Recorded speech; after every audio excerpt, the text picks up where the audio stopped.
It's going to start quite easy, quite simple, but it's going to get a little bit harder, a little bit harder, a little bit harder, a little bit harder, a little bit harder.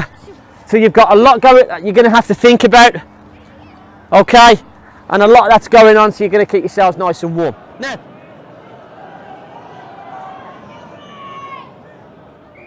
hi guys, this is an unopposed passing and receiving practice, focusing in particular on the technique of striking the ball with the inside of the foot and using the inside of the foot to take the ball onto your preferred side to be able to pass the ball to a teammate. When it comes to grassroots football, normally I would be focusing on opposed activities. I feel when you've only got an hour's practice that it's important to give them as much gameplay as possible. However, with where the girls are at the moment, they had a game at the weekend. Their decision making was very good, but the execution, especially of how they received the ball and how they passed the ball, was let us down on a few occasions. Now, this is something I wanted to run with them anyway, and I'm running with it tonight based on what happened on Sunday. If you do run an unopposed practice with your players, make sure you give them plenty of game time at the end. I'm going to make sure my players have 20 minutes for a game at the end of tonight's 1 hour practice.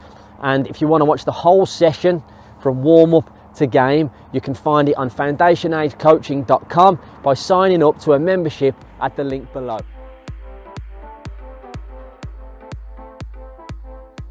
I'm standing in one, Isla's my partner, she's standing in the other.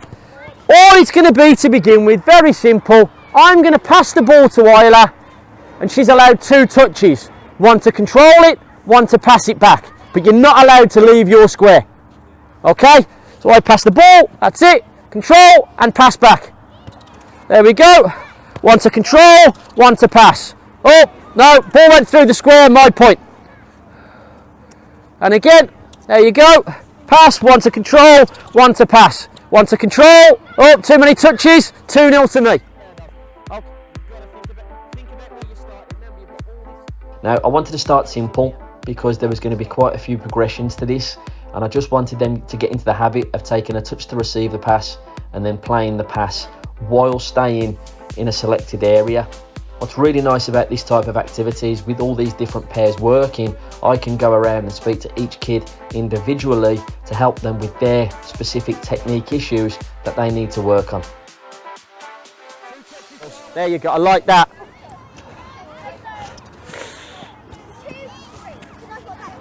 Now, I don't mind that you're trying that, but think about it. Wait there a second, Grace. Your first touch went over there. What side is the ball on? Your left. It might have been easier to pass with your left foot. Okay, right. Giving individual coaching points like this is very beneficial to the players, as 1, they feel valued, and 2, everyone's got their own specific areas of development that they need addressing.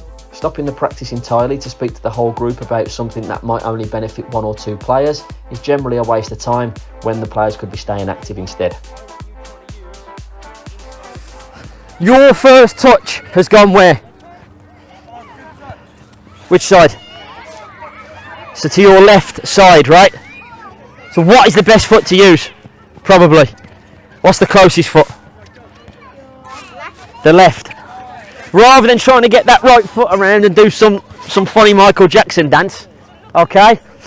Otherwise, you're going to have to try and figure out a way when the ball comes to push it onto your right side so you can keep it on that right foot. But if it goes to your left, just use it for the pass, okay? If you miss, it's fine. Oh. Okay, girls, let's see how we're getting on. Okay, well, that's what I'm here for.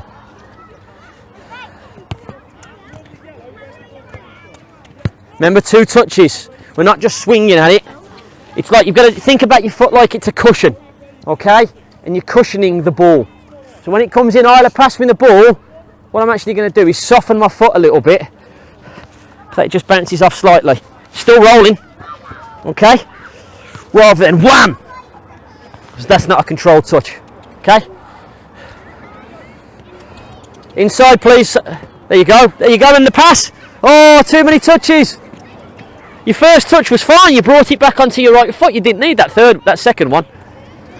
Fine with Freya, and we're in the game, and I pass the ball to Freya. What would I want to be doing now? Brooke. Moving, not standing still.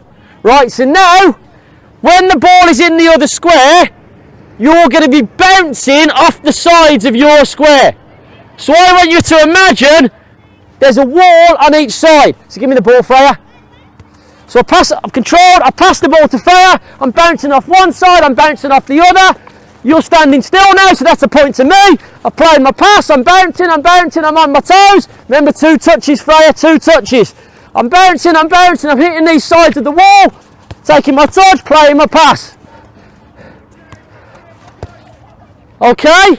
If you get caught standing still, your partner gets a point. So we're on our toes constantly, not standing still, always ready for that next ball. Yes? Ball has to stay moving. Yes? 2 touches. Okay, not 1, not 3, 2. Let's go. Remember, Grace, right, stop there. Remember, you're not just there like a puppet, right? To the side of the square, bounce off, back of the square, bounce off, side of the square. Okay? You can bounce off the front if you want. All right? Okay, moving. Cover that whole square, nice and big. Think about when we're playing, we want to make that pitch nice and wide. It's the same idea. Be ready, Nyla, be on your toes, moving. A little bit softer with that pass, Grace. Remember to... I love the first touch. It was a great first touch. What I'm going to suggest, just wait there a second, Isla. Just when you're passing that ball, right? Try and open that foot up a bit more. It was just what happened then, inside of your foot was like that, facing that way. So it's why the ball went off to the side. We've just got to open it up a bit more, okay? By asking the players to move around their square, this was automatically encouraging them to be on their toes, and as a result get in line with the ball when it was coming to them. As a result, their first touch was better, their passing quality was better, and putting a condition like this in place is a really good way of getting out the coaching points that you want without having to stop the practice every couple of minutes. Potential progression for this is to have players competing against each other for 2 minutes. Every mistake that they make, their partner gets a point, and after 2 minutes you can see which player wins, which player loses, and you can move them up and down 1 based on how that goes.